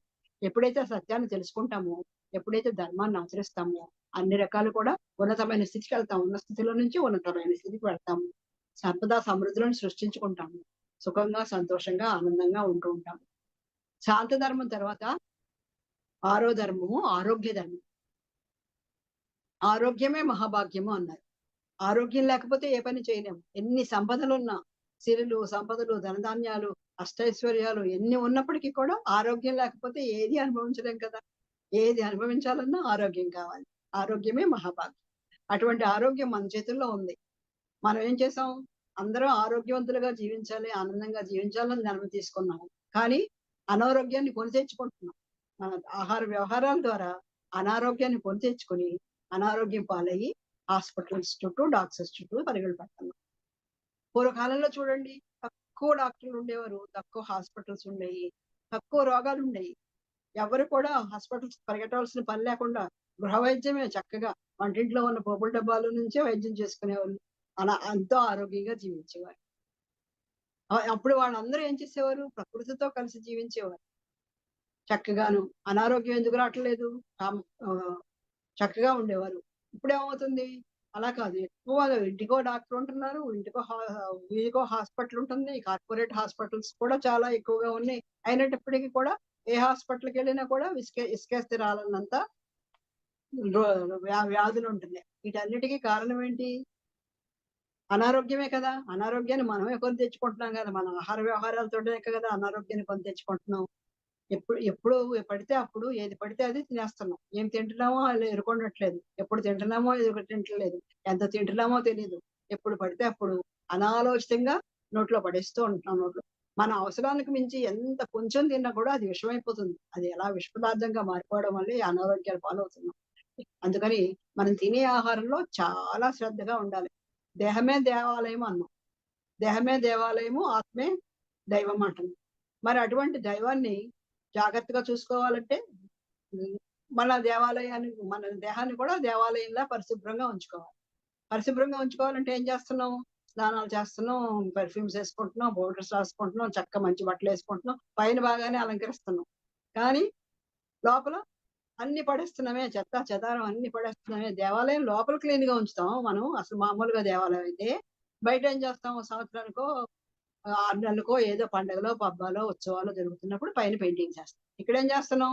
రోజుకి 2-3 సార్లు పైన దేవాలయాన్ని శుభ్రం చేస్తున్నాం. దేవాలయం లోపల మాత్రం ఆహార పదార్థాలు అన్ని అనవసరమైన అన్ని చెత్త చెదారం అంతా లోపల పడేస్తుంది. ఆ లోపల పడేయడం వల్ల ఏమవుతుంది? అది విషాహారం అయిపోతుంది. అవసరానికి మించి ఏ కొంచెం తిన్నా అది విషాహారం అయిపోతుంది. కాబట్టి మితాహారము, శాకాహారము, దైవార్పిత ఆహారము, పరిశుభ్రమైన ఆహారాన్ని ఎంత కావాలో అంతే భుజించాలి. అవసరాన్ని మించి ఎంత మాత్రం ఎక్కువగా లోపల పడేయకూడదు. ఎప్పుడైతే అలా ఉండగలుగుతామో ఆరోగ్యం అనేది మన చేతుల్లోనే ఉంటుంది. ఏది పడితే అది లోపల పడేయకూడదు. ఒక ఈ పెట్రోల్ కారు ఉందనుకోండి, పెట్రోల్ నడిచే కారులో కిరోసిన్ పోసామంటే ఏమవుతుంది? ఆ ఇంజిన్ పాడైపోతుంది. ఇలాగే శాకాహారం కోసం మన శరీరం నిర్మించబడింది. ఆ శాకాహారం కోసం నిర్మించబడిన శరీరంలో ఏం చేస్తున్నాం? లోపల మనం మాంసాహారం పడేస్తున్నాం. ఎప్పుడైతే మాంసాహారం పడేసామో ఆ ఇంజిన్ పాడైపోతుంది, అనారోగ్యాలు పాలవుతుంది. కాబట్టి ఎప్పుడు కూడా శాకాహారము, మితాహారము, దైవార్పిత ఆహారము, పరిశుభ్రమైన ఆహారము భుజిస్తూ ఉండాలి. ఎంత మితంగా తింటే అంత మంచిది. ఒకరోజు ఉపవాసం ఉండాలా, ఒకరోజు ఫలాలు మాత్రమే భుజించాలా, ఎక్కువ నీటిని, ద్రవాహారాన్ని ఎక్కువగా తీసుకోవాలా. ఎప్పుడు కావాలో అంతే భుజిస్తూ ఉండాలి. అప్పుడు మన దేహాన్ని మనం ఆరోగ్యవంతంగా ఉంచుకుంటాం. అలాగే మన ఆలోచనలు కూడా అనారోగ్యానికి కారణం అవుతాయి. అక్కర్లేని ఆలోచనలు ఎప్పుడు కూడా బ్రెయిన్లో. అందుకే కదా ప్రతిసారి అంటారు, నో జడ్జిమెంట్స్, నో కామెంట్స్ అంటారు. జడ్జిమెంట్స్, కామెంట్స్ ఎప్పుడు వస్తాయి? మన ఇతరుల వ్యవహారాల్లో తొంగి చూసినప్పుడు, ఇతరుల విషయాల్లో తలదూర్చినప్పుడే ఆ జడ్జిమెంట్స్, కామెంట్స్ వస్తాయి. ఎవరి వ్యవహారాల్లో మనం తలదూర్చలేనప్పుడు, అనవసర విషయాలు మనం పట్టించుకోలేనప్పుడు ఆ జడ్జిమెంట్స్ కామెంట్స్ రావు కదా. అలా మన ఆలోచన, మన భావాలన్నీ ఎప్పుడైతే పరిశుద్ధంగా ఉంటాయో మన ఆలోచనలు పరిశుద్ధంగా ఉంటాయి. మన ఆలోచనలు ఎప్పుడు పరిశుద్ధంగా ఉన్నాయో అప్పుడు మన మాటలు కూడా చాలా మంచి స్వచ్ఛమైన మాటలు మాట్లాడతాం. మన స్వచ్ఛమైన మాటలు ఎప్పుడైతే మాట్లాడుతున్నామో మనం చేసే పనులు కూడా అంత చక్కటి పనులే చేస్తాం. అందుకని ముందు మన భావాలే మంచిగా ఉండాలి. ఎప్పుడు ఆరోగ్యకరమైన భావాలతో ఉండాలా, ఆరోగ్యకరమైన ఆలోచన చేయాలా, ఆరోగ్యకరమైన మాటలు మాట్లాడాలా. మనం చేసే పనులు కూడా అప్పుడు అంత చక్కటి పనులు చేస్తాము. అంత 100% రిజల్ట్ సంపాదిస్తాం. ఏ పని చేసినా విజయాన్ని సాధిస్తాం. ఆ విజయం సాధించి చక్కగా చేయగలుగుతాం. ఎక్కువ పని చేయగలుగుతాము, ఎక్కువ క్వాలిటీగా చేయగలుగుతాము, విజయాన్ని కూడా సాధిస్తూ ఉంటాము. వాక్శుద్ధి అనేది చాలా అవసరం అన్నమాట. ఎంత వాక్కుని ఎంత చక్కగా మనం రక్షించుకుంటూ ఉంటే అంత చక్కటి ఫలితం. 90% శక్తిని వాక్కుతోనే పోగొట్టుకుంటూ ఉంటాం మనం. కాబట్టి వాక్కుని చాలా ఒక మాట్లాడితే ముత్యాలు రాలిపోతాయా అన్నట్టు మాట్లాడాలి. అవసరమైనప్పుడే మాట్లాడాలి. మనం కళ్ళు మూసి కూర్చున్నాం అనుకోండి, ఏం చేస్తున్నాం? శ్వాస మీద ధ్యాస పెడుతున్నాం. కళ్ళు తెరిచి చూసినప్పుడు మన మాట మీద ధ్యాస పెట్టాలి. పని చేసినప్పుడు పని మీద ధ్యాస పెట్టాలి. ఎప్పుడైతే కళ్ళు మూసినప్పుడు శ్వాస మీద, కళ్ళు తెరిచినప్పుడు ధ్యానం మాట మీద, పని చేసేటప్పుడు పని మీద ధ్యాస పెడతాము, అప్పుడు ఆటోమేటిక్ గా 100% ధ్యాన స్థితిలోనే ఉన్నట్టు అనమాట. మనం ఎప్పుడు కూడా కళ్ళు తెరిచినా, కళ్ళు మూసినా, పని చేసినా, ఏం చేసినా ధ్యాన స్థితిలో ఉన్నట్టే అవుతుంది. అప్పుడు అంతా ధ్యాన స్థితిలోనే ఉంటాం కాబట్టి అంతా ఎరుకతోనే చేస్తాము. అంతా చక్కటి మంచి పనులే చేస్తాము. అన్ని మంచి రిజల్ట్సే వస్తూ ఉంటాయి. కాబట్టి ప్రతి ఒక్కళ్ళు కూడా ఆహార విషయంలోనూ, వ్యవహారాల విషయంలోనూ చాలా జాగ్రత్తగా ఉండాలి. ఈ శరీరాన్ని దేవాలయంలా కాపాడుకుంటూ ఉండాలి. అది ఆరోగ్య ధర్మం. ఆరోగ్య ధర్మం తర్వాత స్వాధ్యాయ ధర్మం. స్వాధ్యాయం అంటే పుస్తకాలు చదవడం. పుస్తకాలన్నీ ఇప్పుడు ఎందరో మహానుభావులు ఒకళ్ళు 6 సంవత్సరాలు, ఒకళ్ళు 9 సంవత్సరాలు, ఒకళ్ళు 12 సంవత్సరాలు ఎంతో సాధన చేసి ఆ సాధన ద్వారా వాళ్ళు తెలుసుకున్న ఆ విషయాలన్నిటినీ గ్రంథస్థం చేసి మనకి గ్రంథాల రూపంలో అందించారు. ఆ పుస్తకాల్లో అంత చక్కటి సారం ఉంది. మనం మళ్ళీ అంత సాధన చెయ్యక్కర్లేకుండా, అంత కష్టపడలేకుండా ఎన్నో వేల పుస్తకాలు మనకి తెలుగులోకి తర్జుమా చేయించి అందించారు పత్రిసారు. పత్రిసారు చిన్న చిన్న పుస్తకాలు ఎన్నో రాశారు. జ్ఞానము, ధ్యానం వల్ల లాభాలు, వాక్క్షేత్రము, అష్టాంగ రాజయోగము, ఇలా చిన్న చిన్న పుస్తకాలు ఎన్నో రాస్తూ తులసి దళము 2 కూడా రాశారు. అలాగే సీతాయనము, యశోధర కూడా మనకు అందించారు. ఇలాంటి పుస్తకాలన్నీ కూడా ఎంతో జ్ఞాన భాండాగారాలు మనకున్నాయి. మనం ఎంత ధ్యానం చేసినా కూడా జ్ఞానం వికసించాలంటే, మానసిక వికాసం కలగాలంటే స్వాధ్యాయం చెయ్యాలి. ఈ స్వాధ్యాయం అనేది మనకి ఈ మన పిరమిడ్ 18 ఆదర్శ సూత్రాల్లో రెండవది. విస్తారంగా పుస్తకాలు చదవండి అని చెప్పారు. స్వాధ్యాయం అనేది ధ్యానం మొదటి ధర్మం అయితే, ఆదర్శ సూత్రాల్లో మొదటి సూత్రం అయితే, రెండో సూత్రం స్వాధ్యాయం. ఈ స్వాధ్యాయం ఎప్పుడైతే చేస్తామో అప్పుడే మనం జ్ఞానం వికసిస్తుంది. ఎప్పుడైతే వికసిస్తుందో మనం అన్ని కూడా ఎక్కువ ఉన్నతికి, ఆత్మోన్నతికి, ఎదుగుదలకు అన్నిటికీ కూడా సహాయపడేది పుస్తకాలే. కాబట్టి పుస్తకాలు ఎక్కువగా చదువుతూ ఉండాలి. ధ్యానం ఎంత చేస్తున్నామో అంతగా పుస్తకాలు చదువుతూ ఉండాలి. పత్రిసారు 1,00,000 పుస్తకాల వరకు చదివారు. మొట్టమొదటిగా ఆయన పుస్తకాలు చదువుతూ మరణము లేని మీరు అనే పుస్తకం చదివిన తర్వాత ఆ ధ్యానం అనేది ప్రచారం చేయడం మొదలుపెట్టారు. ఆ ధ్యానం ప్రచారం ఒక్కళ్ళుగా మొదలుపెట్టి ఇంత ప్రపంచాన్ని తయారు చేశారంటే ఆయన ఎంత సాధన చేశారు, ఎంత కృషి చేశారు, ఎంత పట్టుదలతో ఇంత ప్రపంచాన్ని సాధించారు. మనం చేసే ధ్యానం ఆయనతో పోల్చుకుంటే ఎంత 100 వంతు కూడా లేదు. మనం చేసే కృషి, సాధన, పట్టుదల ఆయనలో 100 వంతు కూడా లేదు. ఆ మరణం లేని పుస్తకం ద్వారా ఆయన చెప్పింది ఏంటంటే అందరూ పుస్తకాలు చదవండి, విరివిగా చదవండి అని. మనకు అందుబాటులో లేని పుస్తకాలు ఎన్నో పుస్తకాలు ఇంగ్లీష్ లో నుంచి తెలుగులోకి తర్జుమా చేసి మనకు అందించారు. పత్రిసారి రాసిన ఆ 25 పుస్తకాలే కాకుండా ఆత్మాయణము, మరణము లేని మీరు, ఒక యోగి ఆత్మకథ, అతిశ ప్రజ్ఞాయోగం, తర్వాత లోక్సభ రామ్త, సేతు విజ్ఞాన్, ఇలా ఎన్నో పుస్తకాలు ఒకటి కాదు, 2 కాదు, 3 కాదు, చెప్పాలంటే లెక్కకు ముఖ్య పుస్తకాలు మనకు అందుబాటులో ఉన్నాయి. ఎవరికి వీలైనంత ఆ టైము వాళ్ళు అన్ని పుస్తకాలు చదవాలి. దానిలో ఉన్నటువంటి జ్ఞానాన్ని పెంచుకుంటూ ఉండాలి ఎప్పటికప్పుడు. మనం ఉన్నత స్థితికి వెళ్ళాలంటే స్వాధ్యాయం అనేది చాలా అవసరం. పత్రిసారి చేతిలో ఎప్పుడో పుస్తకం ఉండేది. ఖాళీగా కూర్చుంటే ఎప్పుడో పుస్తకం చదువుతూనో, లేకపోతే ఎవరైనా రాసిన పుస్తకాలను దిద్దుతూనో ఉండేవారు. ఆయన బ్యాగ్ లో ఏ ఊరు వెళ్ళినా ఆ బ్యాగ్ లో పుస్తకం లేకుండా వెళ్ళేవారు కాదు. అంత స్థితిలో ఉండి కూడా ఆయన అన్ని పుస్తకాలు చదువుతున్నారంటే మనం ఇంకెంత చదవాలి, మనం ఇంకెంత చేయాలి. అలాగే వినయ ధర్మంలో పత్రిసారి పుస్తకాలు అంటే గుర్తొచ్చింది. ఇందాక వినయ ధర్మం చెప్పినప్పుడు వినయం అనేది పత్రిసారి దగ్గర నుంచి చాలా నేర్చుకోవాలండి. ఆయన అంత స్థితిలో ఉండి ఎవరినైనా ఎంత కొత్త వాళ్ళని మేడం ఏంటి చెప్పండి, స్వామి ఏంటి చెప్పండి అని ఎవరినైనా పిలిచి దగ్గర కూర్చోబెట్టుకుని చెప్పండి అని వాళ్ళు చెప్పింది వాళ్ళ జ్ఞానానుభవం, వాళ్ళు కొత్తగా వచ్చారు, 10 రోజులైందో నెల రోజులైందో, అటువంటి వాళ్ళని కూడా వాళ్ళ ధ్యానానుభవాలు ఎంతో చంటి పిల్లవాడు ఏమి తెలియని వాడు ఎలా వింటారో అంత ఆసక్తిగా, అంత చక్కగా, అంత వినయంగా వినేవారండి. ఆ వినయం అనేది ఈ వినయ ధర్మం మనం ఇంకా చెప్పుకున్నామా చెప్పుకోలేదా? చెప్పుకోలేదా? అచ్చా, అయితే సరే. వినయ ధర్మం ఇంకా చెప్పలేదా? అహింసా ధర్మం, మిత్ర ధర్మం చెప్పేసాం. అయితే వినయ ధర్మం, కరుణ ధర్మం చెప్పాము, ఆరోగ్య ధర్మం చెప్పాము. ఇప్పుడు ఆ వినయ ధర్మం అనేది ఆరోగ్య ధర్మం తర్వాతే వస్తుంది. అదే కదా వినయ ధర్మం చెప్పేసానేమో అనుకుని అలా చెప్పేశాను అనమాట. సో పుస్తకాలన్నీ అందులోకి వచ్చినాయి కదా. ఇంకా పుస్తకాలన్నీ చదవడం వల్ల మనల్ని మనం ఉన్నత స్థితిలో నుంచి ఉన్నతమైన స్థితికి తీసుకెళ్తాం కాబట్టి ప్రతి ఒక్కళ్ళు కూడా ఉన్నత స్థితిలో నుంచి ఉన్నతమైన స్థితికి వెళ్ళాలంటే ధ్యానంతో పాటు స్వాధ్యాయం కూడా చెయ్యాలి. తర్వాత సంగతి తర్వాతదే వినయ ధర్మం అనేది 8వ ధర్మం వినయ ధర్మం. ఆ దాంట్లో జంప్ అయిపోయింది. వినయ ధర్మం చెప్పేసానేమో అనుకొని. వినయం ఏంటంటే విద్య దదాతి వినయం, వినయం దదాతి పాత్రతాం అన్నారు. విద్య వల్లే వినయం వస్తుంది, వినయం వల్లే పాత్రత అంటే అర్హతను సంపాదించుకుంటాం. విద్య లేనివాడు వింత పశువు అన్నారు. ఆ విద్య లేకపోతే ఏం చేయాలో మనకే తెలియదు. ఆ విద్య నేర్చుకున్న తర్వాత కూడా వినయాన్ని పెంచుకోవాలన్నమాట. విద్య వల్లే వినయాన్ని పెంచుకోవాలి. వినయం ఎప్పుడైతే పెంచుకుంటామో అప్పుడే పాత్రత వస్తుంది. లేకపోతే అహంకారంతో ఉంటే మనకి ఆ విలువకి, ఆ విద్యకి ఏ విధమైనటువంటి వాల్యూ లేదు. కొంతమంది చూడండి, ధనం బాగా సంపాదిస్తారు, నాకు చాలా ధనం ఉందని అహంకారం. కొంతమంది పెద్ద అధికారంలో ఉంటారు, నేను చాలా పెద్ద అధికారిని అహంకారంలో ఉంటారు. కొంతమంది పదవుల్లో ఉంటారు, ఆ పదవి యొక్క అహంకారం. అలాగే ధనధాన్యాలు సిరి సంపదలతో ఉండే విరవీగుతూ ఉంటారు. ఆ అహంకారం అంతా ఎవరికి, అది ఎందుకు పనికిరాదు. వినయం లేకపోతే దాని యొక్క వాల్యూ లేదు. ఎవరైనా గౌరవించాలన్నా, ఎవరైనా మర్యాదించాలన్నా, ఎవరైనా ప్రేమించాలన్నా, ఎవరైనా అభిమానించాలన్నా ఏం కావాలి? విద్యతో పాటు వినయం ఉండాలి. వినయం ఉన్నప్పుడే అందరూ మనల్ని గౌరవిస్తారు, మనం చెప్పిన మాట వింటారు, ఆచరిస్తారు. వినయం లేకపోతే ఏం చేస్తారు? మనం చెప్పిన మాట వినరు, ఆచరించరు కూడా. కాబట్టి జ్ఞానులకు ఒక్కటే అది సాధ్యం. వినయంతో ధ్యానం చేసిన వాళ్ళే వినయంతో ఉండగలుగుతారు. మన ధ్యానంలో ఉన్నటువంటి వినయం ఇతరుల్లో ఉండదు. కారణం ఏంటంటే ఆ అర్హతని వాళ్ళు సంపాదించుకోవట్లేదు, అహంకారాన్ని పెంచుకుంటున్నారు. ఆటోమేటిక్ గా అహంకారం వచ్చేస్తుంది అనమాట. అహంకారం రాకుండా ఎప్పుడైతే మనం ఉంటున్నామో మనకి వినయం ఉంటుంది.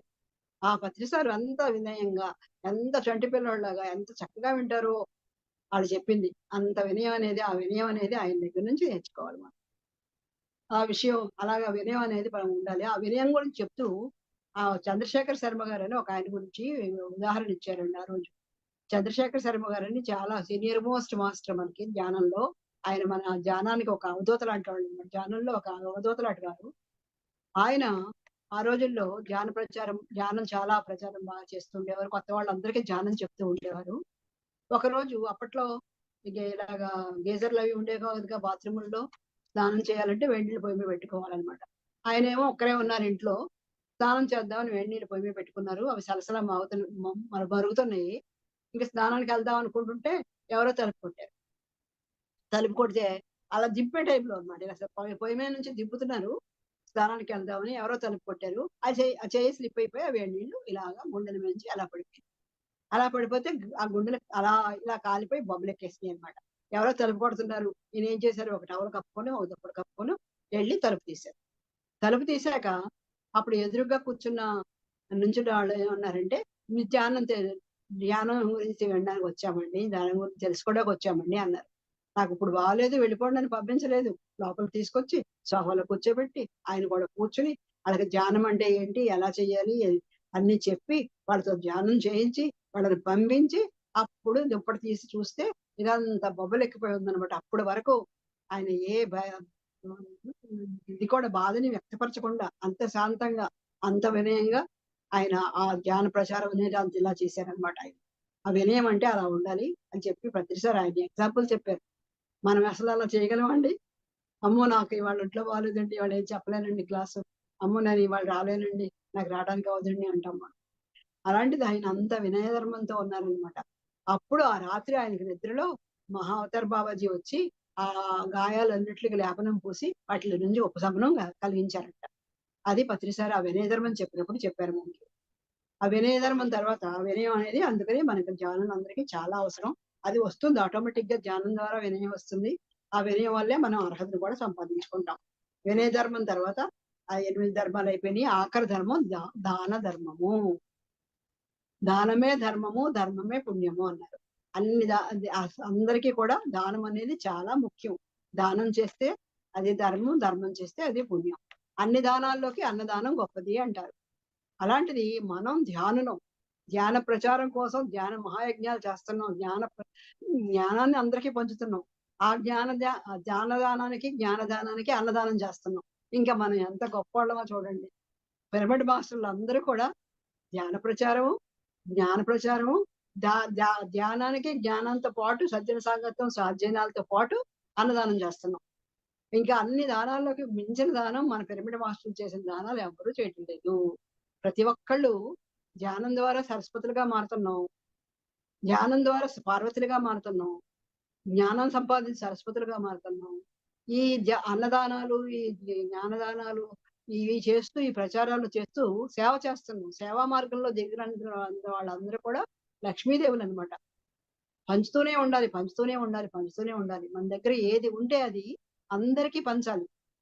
మన దగ్గర ఏది ఉంటే అది, డబ్బు ఉంటే డబ్బు పంచాలి, ఆరోగ్యం ఉంటే ఆరోగ్యం పంచాలి, ప్రేమ ఉంటే ప్రేమ పంచాలి, గౌరవం ఉంటే గౌరవం పంచాలి, భక్తి ఉంటే భక్తి పంచాలి. ఏది ఉంటే అది పంచుతూ ఉంటే మనకి రెట్టింపుగా తిరిగి వస్తుంది. ప్రతిదీ పంచితే పంచబడుతుంది, దాచుకుంటే దోచుకోబడుతుంది. కాబట్టి ఈ సేవ అనేది ఈ పిరమిడ్ మాస్టర్లు అందరికీ, అసలు ఎవరికైనా సేవ అనేది చాలా అవసరం.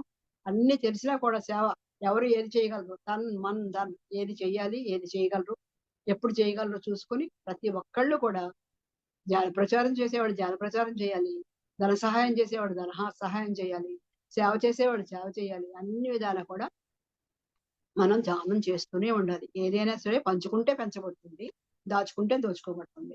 చూడండి, కొంతమంది ఎంతో డబ్బు కూడబెడతారు, లక్షల లక్షల కోట్లు కోట్లు కూడబెడతారు. ఇలా పెట్టిలో దాచుకుంటే దొంగలు పడతారేమో అని భయం, బ్యాంకులో దాచుకుంటే ఇన్కమ్ ట్యాక్స్ వాళ్ళు వచ్చి రేట్ చేస్తారేమో అని భయం, స్విస్ బ్యాంకుల్లో దాస్తే ఆ కోడ్ నెంబర్ కూడా ఎవరికి చెప్పరు, మళ్ళీ ఎవరు అదంతా తీసేసుకుంటారో అని భయం. ఆఖరికి ఆ కోడ్ నెంబర్ ఎవరికి, పిన్ నెంబర్ ఎవరికి చెప్పకుండానే వీళ్ళు శాశ్వతంగా దూరం శరీరాన్ని వదిలిపెడతారు. అవి అక్కడే ఉండిపోతాయి. పూర్వం రోజుల్లో చూడండి, నేలమాళిగాల్లో కప్పెట్టేవారు భూములు. ఆ భూమిలో ధనం భూమిలోనే ఉండిపోయేది, ఎవరికి చెప్పకుండానే ఆ ధనం అలాగే వేస్ట్ అయిపోయేది.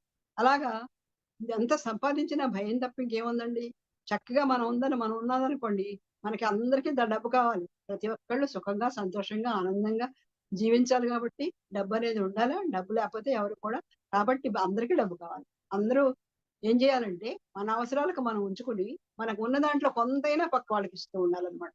ప్రతి ఒక్కళ్ళని సాయం చేస్తూ ఉండాలి. ఏది ఎవరికి అవసరమో అది మనం ఇస్తూ ఉండాలి. మన దగ్గర ఉన్న దాంట్లో కొంతైనా ఎప్పుడైతే ఇస్తూ ఉంటామో, నిష్కామంగా ఎప్పుడైతే మన పని మనం చేసుకుంటూ పోతామో, ఏది కూడా ఫలితాన్ని ఆశించకుండా నిష్కామంతో అవసరంలో ఉన్న వాళ్ళని ఆదుకుంటూ ఉండాలి. అలా మన పని మనం చేసుకుంటూ వెళ్తే అందవలసిన టైంకి మనకి తప్పనిసరిగా అందుతుంది. ఆ ప్రకృతి పంచితే పెంచబడుతుంది అనమాట. ఆ ప్రకృతి ధర్మం ఏంటంటే, సృష్టి ధర్మం ఏంటంటే పంచితే పెంచబడుతుంది. నీకు ఏది కావాలో అది పంచుతూనే ఉండాలి, అది రెట్టింపుగా మనకి తిరిగి వస్తుంది. అది సృష్టి ధర్మం. కాబట్టి ప్రతి ఒక్కళ్ళు మన దగ్గర ఉన్నది ప్రతి ఒక్కళ్ళకి పంచుతూ ఉంటే మనం రెట్టింపుగా పొందుతూ ఉంటాము, అవసరానికి మనకి అందించబడుతూ ఉంటుంది. కాబట్టి అది తెలుసుకొని అందరూ కూడా ఈ నవోదయ ధర్మాలు ఇలా ఉన్నాయి కాబట్టి ప్రతి ఒక్కళ్ళు ధ్యానం చేస్తూ, అహింసను ఆ మార్గంలో నడుస్తూ, మిత్ర ధర్మాన్ని, వినయ ధర్మాన్ని, ఆరోగ్య ధర్మాన్ని, శాంతి ధర్మాన్ని అన్ని పాటిస్తూ, అన్నిటితో పాటు సాధ్యయనం చేస్తూ చక్కగా అందరికీ సేవలు చేసుకుంటూ ఈ సేవా ధర్మంలో ఎప్పుడైతే ఉంటామో అందరూ సంతృప్తిగా జీవిస్తాము. సంతృప్తిగా జీవించి సంపద సమృద్ధులను సృష్టించుకుంటాము. ఆనందంగా, పరమానందంగా, బ్రహ్మానందంగా ఉంటాము. కాబట్టి ఈ నవవేద ధర్మాలు అనేవి అందరికీ చాలా అవసరము. అందరూ ఆచరణలో పెట్టాలి. పత్రిసారు ఏంటది, శాకాహార జగత్తు, పిరమిడ్ జగత్తు, ధ్యాన జగత్తు కావాలన్నారు. ఈ అన్నిటి కోసం కూడా పత్రిసారు ఆశయాలు మనం సిద్ధించాలనే ఉద్దేశంతో ఇవి పిఎంసి ఛానల్ కానివ్వండి, అందరూ ఛానల్ కానివ్వండి, అందరూ చక్కగా ఎంతో కృషి చేస్తున్నారు, ఎంతో సాధన చేస్తున్నారు, ఎంతో పట్టుదలగా ప్రచారాలు చేస్తున్నారు. అలాగే శాకాహార ర్యాలీలు, సప్తాహకాలు, ఇంటింటా ధ్యానాలు, 40 days ఫాస్టింగ్, 40 మాస్టర్స్ అందరూ అన్ని ఊళ్ళల్లో ఎంతో విరివిగా చేస్తూ ముందండి వెళ్తున్నారు. అతి త్వరలోనే మనందరం కూడా ఈ ప్రేమతత్వాన్ని నింపుకోవాలి. ఎప్పుడైతే మనం ప్రేమతత్వాన్ని నింపుకున్నామో ప్రతి ఒక్కళ్ళకి మనం ప్రేమించాలి, ప్రేమను పంచాలి, ప్రేమించాలి, ప్రేమను పంచాలి. ఎప్పుడైతే ఈ ప్రేమతత్వాన్ని ప్రేమను పంచుతూ ఉంటామో కలియుగంలో ఉన్న మనందరము కూడా సత్యాన్ని తెలుసుకుని జన్మాన్ని ఆచరిస్తున్నాం కాబట్టి ఆటోమేటిక్ గా సత్యయుగంలో అడుగు పెడతాము. అందరం సుఖశాంతులతో ఆనందంగా జీవిస్తాం. కాబట్టి అతి త్వరలోనే పత్రిసారు కళ్ళు కన్నటువంటి పిరమిడ్ జగత్తు, ధ్యాన జగత్తు, శాకాహార జగత్తు రావాలని మనస్ఫూర్తిగా కోరుకుంటూ మీ విశేషమైన సేవలు అందిస్తున్నందుకు ఈ పిఎంసి ఛానల్ వాళ్ళకి, ఈ జూమ్ చక్కగా ఎంత తెల్లవారుజామున లేచి ఈ జూములన్నీ నిర్వహిస్తున్న అందరూ ఈ ధ్యానులకు, ఈ జూమ్ నిర్వర్తిస్తున్న అనితకు, ఈ జూమ్ లో ఉండి ఇంత చక్కగా ఇంతసేపు నా ప్రసంగాన్ని విని త్వరలోనే ఆచరణలో పెడుతున్నందుకు మీ అందరికీ ధన్యవాదాలు తెలియజేసుకుంటున్నాను. Thank you. థ్యాంక్ యూ అమ్మ. చాలా అద్భుతంగా చెప్పారు. అందరికీ చాలా బాగుందంట క్లాసు. మెసేజ్లు పెట్టారు. చాలా ముఖ్యమైన విషయాలు చెప్పారు అనేసి పెట్టారు. స్కూల్లో పిల్లలకి ఎలా చెప్పాలో క్లారిటీ వచ్చిందంట మేడంకి. చక్కగా మీ అద్భుతమైన జ్ఞానాన్ని పంచుకున్నారు. జ్ఞాన నవరత్నాలు, నవవిధ ధర్మాలు మనకి అంటే అది ఇది మనకి సూచించినవి, సార్ సూచించినవి అన్ని మనం పాటిస్తూ ఆచరింప చేస్తూ ఉంటే ఏదైతే అనుకున్నామో అదంతా జరిగి తీరుతుంది. సార్ నోటి నుంచి వచ్చిన ప్రతిదీ సత్యమే, అది ప్రతిదీ జరుగుతుంది. రమేష్ గారు మాట్లాడండి సార్. నమస్తే అమ్మా. నమస్తే అండి రమేష్ గారు. చాలా సంతోషం. వైజాగ్ పిఎస్ఎం లో మరి విశేషమైన సేవలు అందించిన అమ్మగారికి ధన్యవాదాలు. ఎందుకంటే అన్ని తెలిసి కూడా సహజంగా ఉంటారు అమ్మగారు, ఎమ్మెల్సీగా చేసి కూడా. అదేవిధంగా అనేక కోర్సులు చేశారు. ముఖ్యంగా ఈ టీచర్ ట్రైనింగ్ పిల్లల కోసం శివరామప్ప గారు కోర్సు చేశారు అమ్మగారు. అలాగే రేకీలు, ప్రాణిక్ హీలింగ్లు అన్ని కూడా చేశారు. అయితే తర్వాత ఉచితంగా వచ్చేది పిరమిడ్ సొసైటీలో ఉచితంగా ధ్యానం నేర్పడం చూసి ఉండిపోయారు అన్నమాట అమ్మగారు. తర్వాత వారిలో విశేషమైన ప్రతిభని అందించారన్నమాట. మరి వైజాగ్ మహిళా ట్రస్ట్ లో మరి చక్కగా భాగస్వామి అవుతూ అందరితో కలుస్తూ, ఎందుకంటే మన పిరమిడ్ మాస్టర్ పని ఏంటంటే మనం తెలుసుకున్న తర్వాత అందరితో కలిసి వర్క్ చేయడమే, గ్రూప్ వర్క్. పత్రిక రాసి ఏంటంటే వసుదైక కుటుంబం, ముంగటవాడికి ఎలా సహాయం చేయాలో ఆలోచించడం, ఇది ఎలా చెప్పుకుని చాలా ఉంటాయి. ఎందుకంటే మానవ జీవితంలో రాజు అయి ఉండి పేదగా జీవించని చెప్తారు బాబా చరిత్రలు. తర్వాత ఉన్నతంగా సింపుల్ గా జీవించమని చెప్తారు. I thinking, simple living. Pyramid సొసైటీలో మరి విస్తారమైన సేవలు అందించిన వ్యక్తులు ఎంతో మంది ఉన్నారు. మరి తనదైన శైలిలో సేవలు అందించిన మరి రత్నకుమార్ అమ్మగారికి, మరి పిఎంసిలో ప్రతిరోజు పాల్గొంటున్న వ్యక్తులందరికీ ధన్యవాదాలు. థ్యాంక్ యూ అమ్మా అనిత తల్లి. Thank you sir. మాస్టర్స్, మనం ఎంత చెప్పుకున్నా తక్కువే. మేడంది పత్రిజీతో నా ప్రయాణం ఉంది యూట్యూబ్ లో, అది చూడండి. మేడం గురించి ఇంకా విశేషంగా తెలుసుకోవచ్చు. ఇప్పటి వరకు చూసిన మాస్టర్స్, మీకు ఎటువంటి సందేహాలున్నా ఏది ఉన్నా మళ్ళా ఇంకొకసారి వీడియో వినండి. మన పిఎంసిలో విస్తారమైన జ్ఞానం ఉంది. తప్పనిసరిగా మన వీడియోని లైక్ చేయండి, షేర్ చేయండి.